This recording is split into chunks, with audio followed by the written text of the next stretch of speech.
بلادي هذه نار وجنة، فما أقسى التراب وما أحنه، وما أشقى الذين رأوا اشتياقي تنادوا مصبحين لنصر منه. وبعض قصائد الفصحى هنا لا تصدق أنه عني تثنى.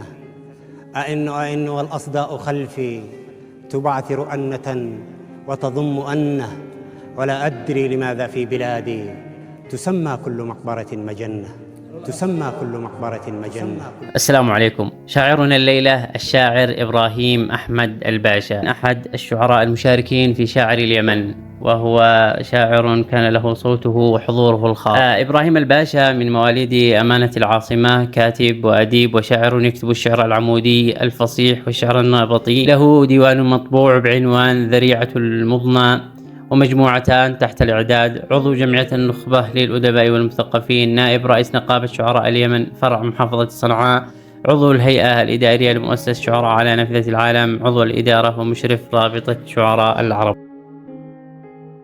كينونتي صنعاء، أمي صنعاء، محبوبتي صنعاء، تعاتبني حينا وحينا تلومني، وما اللوم يؤذيني ولا تنفع العتبى. تقول ألم تكتب لأجلي قصيدة، كتبت ولكني شغفت بها حبا، فخبأتها من كل عين حسودة، شققت لها صدري جرحت لها القلب.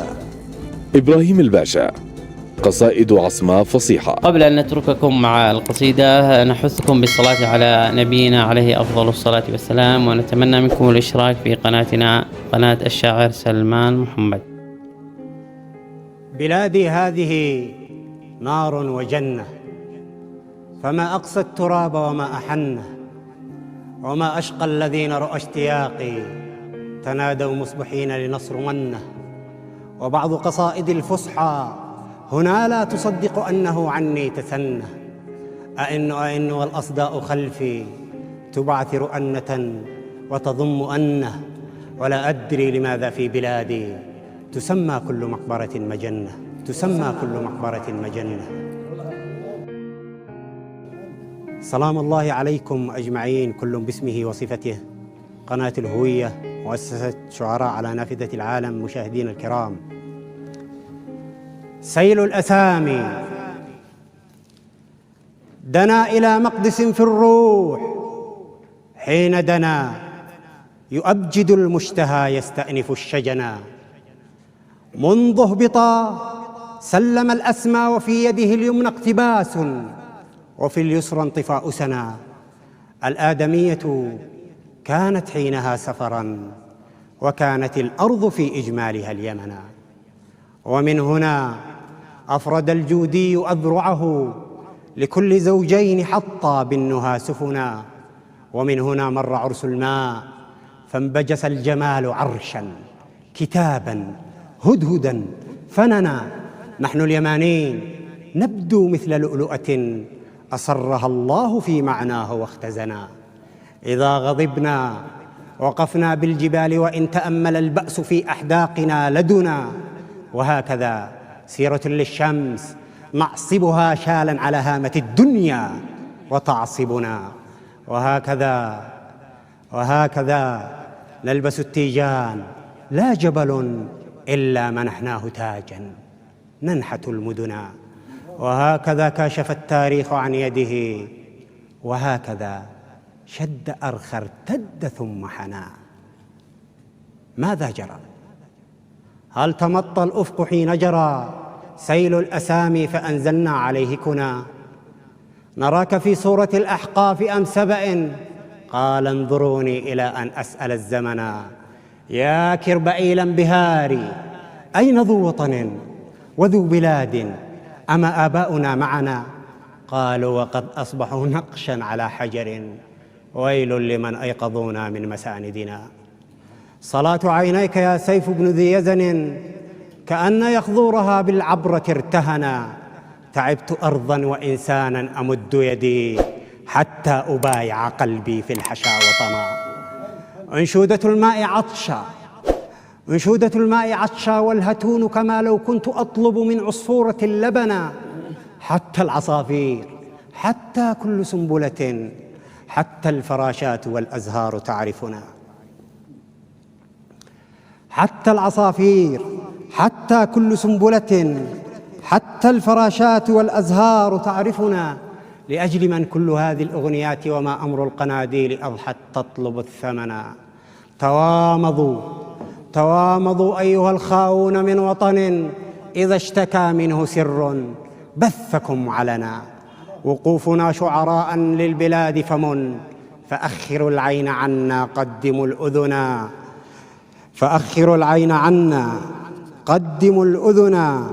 قلنا كثيرا كثيرا والصدى قلق من لا يرى بعد صنعاء لن يرى عدنا. أما أنا ثم أما قبل لا أحد كبوت كبو العوادي ها هنا وهنا. ولا أزكي جوادا قال صاحبه من يجهل القبح لا يستحسن الحسنا.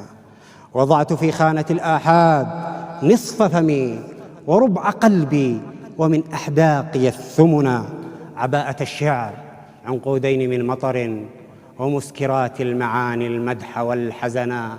شمرت وجهي وهرعشت الرؤى رجلا إن مالت الأرض عن غاياته اتزنا.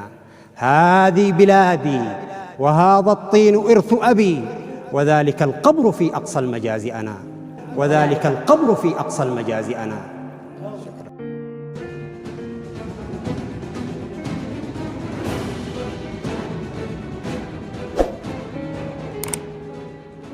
إبراهيم الباشا، كنت قد قلت لك في بداية المرحلة الأولى، قلت أنت أبو الشعر يا إبراهيم وباشا الشعر أيضا. قصيدة رائعة جدا، فبالله لفظك هذا سال من عسل أم قد صببت على أفواههم عسلا. إذا نبدأ أستاذ فؤاد. قصيدة جميلة مذهلة، يعني مذهلة القصيدة. طبعا هنا أقف عند بعض يعني الجماليات اللي فيها سريعا. بالفعل قال وقوفنا شعراء للبلاد، بالرغم من أنه هنا يعني شعراء للبلاد فمن فأخروا العين عنا قدموا الأذن. يقول نحن اليمانيين عندما يعرفون العالم يجهلنا يعني بالمظهر بالعين، ولكن عندما يقال الشعر، عندما نقول الشعر يستكثرون بعد أن يستقلونا. قال حتى إذا سمع الشاعر اليمني استكثر واستقل من سواه. كما قال أحد الشعراء ما أنت أول سهر غره قمر ونازح أعجبته خضرة الدمن فاغرب بوجهك عني إنني رجل مثل المعيدي فاسمع بي ولا تراني. هنا أيضا تناص مع البردوني. قال قلنا كثيرا المتنبي البردوني يقول قلتم كثيرا وما قلتم أشافهكم لا يعرف الله من لا يعشق الوطن. وكان في بداية القصيدة يعني في جزء من القصيدة يقول كانت تقول لأمي حققي وصفي من يجهل القبح لا يستحسن الحسنة، وهو عمل تضمين من بيتي بالضبط. أشكر الشاعر وأدع البقية إبراهيم اتكأ في المرحلة الأولى على نزار، واتكأ هذه المرة على البردوني، وأريد بعد هذا أن يبحث عن نفسه لوحده، يعني خلاص يكفي الاتكاءات. طبعا أريد أن أقول إن الصورة في الشعر 3 أنواع: صورة بيانية، يعني مثل قول بشار بن برد كأن مثارنا فوق رؤوسنا وأسيافنا ليل تهوى كواكبه، وصورة تعبيرية مثل قول إبراهيم ناجي القمر الفضي خلف الغيوم يخفق كالمنديل عند الوداع، وصورة تجريبية مثل قول عبد الوهاب البياتي مثلا تدخلين من عيني وتخرجين من فمي. أنت هنا صورك في المرة السابقة كانت صورا تعبيرية في أكثرها، الآن صور تجريبية في أكثرها، لكن أيضا في مواضيع كثيرة اشتغلت اشتغالات بلاغية مختلفة. رددت الأعجاز على الصدور في قولك دنا إلى مقدس في الروح ثم دنا، وقولك في المقابلة في اليسرى واليمنى، الجمع والتقسيم، الجمع في قولك فانبجس الجمال، والتقسيم عرشا كتابا هدهدا فننا. أيضا هناك قوة الكناية التي ترمز لاتحاد الإنسان بالمكان، في وهكذا نلبس التيجان لا جبل إلا منحناه تاجا ننحت المدن. جماليات التكرار أيضا اللي هي تعزز المعنى وتقويه. الصورة القائمة على توالي الأفعال، الصورة المتحركة مثل وهكذا، شدة، أرخاء، امتدة، ثم حنى. أيوة. روعة وجمال ما بعدها جمال. شكرا أستاذ علوان. دكتور إبراهيم شاعر رائع، وسيل الأسامي هذه من السميع، من بدايتها وإلى ختامها كلها كانت رائعة. دنا إلى مقدس في الروح. طبعا بالمناسبة اليوم نوجه تحية، سلم على أكناف بيت المقدس حيث الأسود حماة كل مقدس، لأنهم تعرضوا لاعتداء من الصهاينة. نعم. وهذا ذكرنا في هذا المعرض. نعم. أيضا الختام أيضا لا يقل روعة عن البداية. هذه بلادي وهذا الطين إرث أبي، يعني ذكرني هذا البيت ببيت القائل: فإن الماء ماء أبي وجدي وبئري ذو حفرت وذو طويت، وهو من الشواهد النحوية. أما القصيدة في عمومها فالعرض كان رائعا. أنشودة الماء عطشا. نعم. هنا وأنا أبشرك ستنهمر السحابة من جديد، وتخصب تربة اليمن السعيد، وإن بكت العيون فعن قريب تردد هذه الدنيا نشيدي.